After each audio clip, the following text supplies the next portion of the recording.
Ya, jumpa lagi di channel Kelas Dunia. Kawan-kawan sekalian, Anda mungkin sekarang backgroundnya itu ada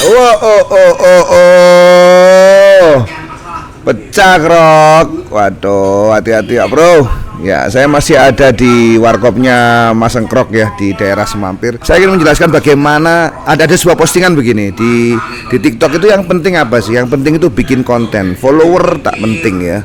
Ya penting sih follower, cuma yang penting adalah FYP, bagaimana kita bisa membuat konten setiap hari, viewsnya banyak. Nah, saya ingin membuktikan itu. Anda mungkin sekarang di background ini mendengar suaranya Woko Channel ya. Jadi Woko Channel ini bukan hanya di Semolowaru orang-orang lihat, tapi juga di Peranti ini juga orang menikmati, misuh-misuh dibayar lah, kira-kira begitu. Wis kerekam kan guys, mari. Jadi kemarin juga ada sebuah postingan yaitu ternyata dari data dari Social Blade ya, YouTube-nya Bupati Purwakarta ya, bener ya, Bapak Mulyadi itu mendapatkan views lebih banyak daripada punyanya Ria Ricis dan Atta Halilintar, padahal dari jumlah subscriber masih kalah jauh, dan itu menurut Social Blade itu berpengaruh pada pendapatannya Pak Mulyadi. Jadi intinya sekarang itu yang penting adalah views dan views ya. Infuse ya. Jadi kita bikin konten aja sebanyak-banyaknya, sebagus-bagusnya. Bagaimana kita bisa meraih atensi banyak, bagaimana kita bisa menyediakan value kepada orang-orang yang nonton di internet itu. Pada kesempatan kali ini saya berusaha untuk memberikan value ya. Saya ingin bahas tentang garapan kanopi di Kedung Asem. Jadi motifnya adalah abstrak. Ya, ada beberapa hal yang ingin saya ungkapkan di sini ya. Yang pertama itu, waktu saya tanya kepada yang pesen gitu kan, dan ternyata yang pesen adalah salah satu asisten bisnis media yang sekarang juga punya media digital yang sangat besar ya, dan bergerak juga di dunia perumahan juga. Saya tidak bisa sebut nama, tapi memang beliaunya ini adalah asistennya. Jadi saya sedikit kepo waktu itu, kenapa kok ada banyak foto di luar negeri ternyata menemani dari sang pengusaha ini. Dan saya excited banget, beliau juga excited. Kita bikin yang pertama adalah kanopi abstrak ya. Kanopi abstrak itu atapnya ada solar flat, dan solar flat yang sekarang itu sudah diklaim bisa tahan sampai 10 tahun ya. Klaimnya adalah 10 tahun. Sebentar, saya buka catatan dulu berapa harganya itu supaya kita bisa lebih detail ya tentang hal tersebut. Sebentar. Persiapannya begini Pak Bro. No, persiapannya tuh. Jadi ada beberapa pekerjaan yang kita handle. Yang pertama adalah kanopi abstrak ya, dan ini sangat banyak menghabiskan besi holo ya. Kemudian juga pekerjaan pembersihan. Jadi ada kanopi lama di situ, kita perlu turunkan dan kita perlu buang. Kemudian pekerjaan cat depan rumah. Kemudian juga ada pekerjaan pagar. Saya detailnya satu persatu ya. Dimulai dari kanopi dulu. Kanopi itu kita deal dengan beliaunya itu harga 19.925.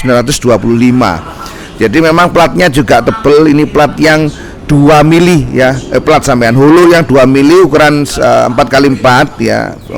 Kemudian juga solar flatnya itu yang mahal. Solar flat itu yang mahal. Satu gelondong itu 5.400.000, 5.700.000. Saya masih kurang ingat dalam hal itu. Mahal, solar flatnya itu mahal. Kemudian kita kerjakan ya, masa pengerjaannya seminggu itu sudah bisa kita gebyar, sudah bisa kita pasang di lokasi. Itu saya ulangi lagi, untuk kanopi abstraknya harga 19.925.000. Itu harga 5-6 bulan yang lalu. Kemudian kita juga deal dengan pagar ya. Jadi customer ini setuju untuk bikin pagar, dan kita hargai pagar platnya itu karena dia plat dan minimalis, plat yang ada besi holonya, kita hargai 10.150.000 ya. Kemudian juga ongkos bongkar itu kena 1 juta, ongkos bongkar sama bersih-bersih ya. Sebelumnya ada kanopi yang gede juga di situ, kita perlu beres-bereskan. Dan yang terakhir ada pekerjaan cat. Pekerjaan cat ini saya berikan kepada tukang di Jasa Tukang Surabaya, Cak Surin dan kawan-kawan. Itu kena 1,5 juta apa 2 juta ya, saya belum lupa, sekitar segituan lah. Itu untuk pembersihan, untuk pengecatan, untuk pelamir dan kawan-kawan. Baiklah, itu adalah sedikit tentang kanopinya. Yang bikin saya menarik adalah saya sendiri menarik, mungkin bagiannya juga menarik. Saya tanya kepada beliaunya, ibu tahu Saya dari mana? Itu tahu dari Instagram gitu loh. Wow, tahu dari Instagram deh. Jadi akhirnya akhirnya saya sering untuk upload di Instagram gitu. Dan saya mulai di JTS ya, Jasa Tukang Surabaya, dan juga sekarang saya mulai gebyar untuk jual pagarkanopi.com ya, jual pagarkanopi. Oh, belum .com ya. Pengen saya akan beli, insya Allah kalau awal bulan depan Oktober ini ada rezeki, kira-kira 1 juta itu saya alokasikan untuk membeli domain dan hosting ya, karena saya serk itu dengan nama jual pagarkanopi.com. Semoga saja namanya bisa jadi hoki, domainnya bisa jadi hoki, bisa sampean kenal ya. Kalau sampean pengen bikin kanopi atau pengen bikin pagar atau railing tangga, bisa cek dulu di jualpagarkanopi.com. Ini lokasinya ada di Surabaya, tepatnya di Sidoarjo sebenarnya. Tapi karena dia dekat dengan bandara, anggap saja itu di Surabaya gitu ya. Bukan bohong, bukan. Tapi memang di Peranti Sidoarjo, tapi ya dekat sekali, hanya 2 menit dari Bandara Juanda T1. Nah, Instagram, balik lagi bahwa milenial ternyata memang sangat open minded dengan Instagram dan TikTok ya. Saya juga main di TikTok, tapi di TikTok itu saya kena ban gitu loh. Dan bukan karena melanggar komunitasnya. Melanggar komunitasnya salah satunya itu adalah mencantumkan nomor telepon. Padahal menurut saya itu penting, karena mencantumkan nomor telepon itu kan ya apa ya? Ya untuk informasi kan, informasi tentang bengkel ini, tentang jasa ini, ternyata memang dianggap sebagai pelanggaran. Yang lebih agak bebas itu reels ya, meskipun juga kalau kita posting-posting tentang hal yang sensitif, misalkan adopsi anak, itu langsung di-ban. Tapi saya nggak mengarah ke situ lah. Untuk misalkan pasang nomor telepon atau misalkan hal-hal yang mungkin pasang nomor telepon lah, paling tidak dianggap sebagai pelanggaran di Instagram. Nah, saya coba mulai pasarkan di Instagram, serius untuk bikin postingan video setiap hari. Tidak hanya tentang pagar kanopi, tapi mungkin tentang cerita. Karena memang saya dikasih info, saya minum dulu ya biar lebih enak. Saya dikasih info bahwa salah satu hal yang penting itu adalah storytellingnya. Jadi kita berceritanya, kita memberikan value ke orang melalui sebuah cerita. Misalkan saya juga seperti ini itu kan, bercerita kepada jenengan tentang garapan kanopi kanopi abstrak ya, dan bagaimana proses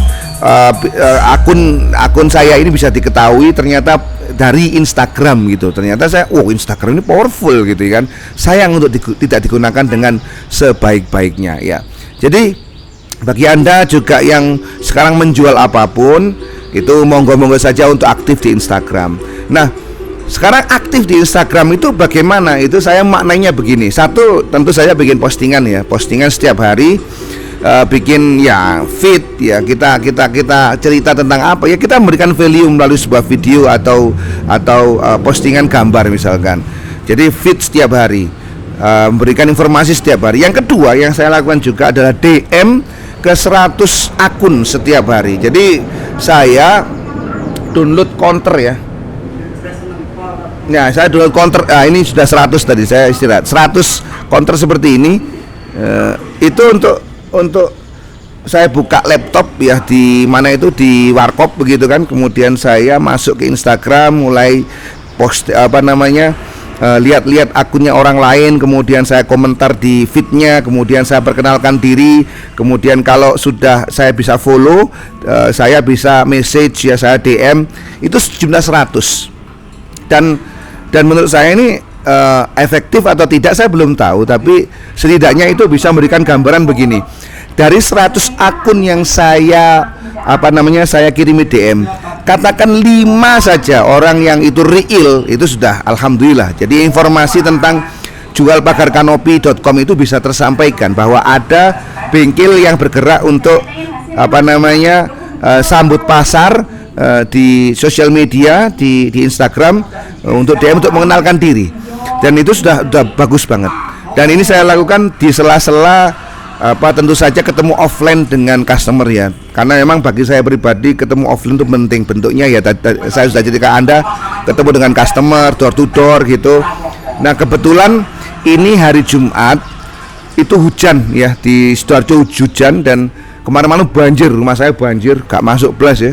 Dan memang ya saya nggak door to door. Ini saya stay di Warkop, kemudian mulai bikin konten, kemudian saya hubungi orang via DM gitu ya, saya kontak-kontak mereka untuk mengenalkan dagangan ini. Jadi itu dua ya, bikin feed, kemudian kita kontak orang, kontak akun 100 akun atau 50 akun, terserah Anda bisa sesuaikan itu. Kemudian juga saya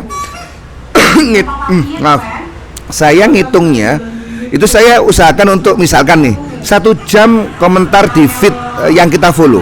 Jadi 1 jam ada postingan menarik, kita post kita komentar di situ mengenalkan diri 1 jam. Mulai tadi itu saya jam 15.30 sampai jam 16.30 saya komen-komen di postingan-postingan yang saya follow. Jadi begitu. Itu menurut tafsiran saya. Mungkin kalau Anda bergerak di dunia yang sama bisa juga sharing pengalaman jenengan. Dan itu saja bisa saya sampaikan tentang tentang kanopi abstrak beserta harganya 19.925.000, pagernya itu 10 juta. Pokoknya saya total itu ada 33 juta dari satu rumah itu. Dan alhamdulillah para tukang bisa bekerja ya, karena memang saat itu Covid ya. Alhamdulillah anak-anak juga dapat uang dari situ. Terima kasih bagi customer yang sudah pesan, karena itu sangat-sangat membantu bagi kita para tukang las, bagi kita para kuli ya. Saya ceritakan hal itu tentang kanopi dan juga Instagram ya. Monggo bagi Anda juga penggerak UMKM kecil macam saya, silakan untuk bisa aktif ya, kita berusaha. Dan mungkin akan saya bikin feed juga setelah 3 bulan, mungkin setelah postingan ini di-upload ya, bagaimana 3 bulan melakukan hal itu, hasilnya pripun, apakah hasilnya bagus atau mendatangkan customer atau malah bungsung atau zong ya. Kita akan cerita lagi nanti setelah 3 bulan. Itu saja bisa saya share pada kesempatan kali ini. Terima kasih banyak sudah menyimak sejauh ini. Kita akan jumpa lagi di lain kesempatan, and bye bye, kamsiah.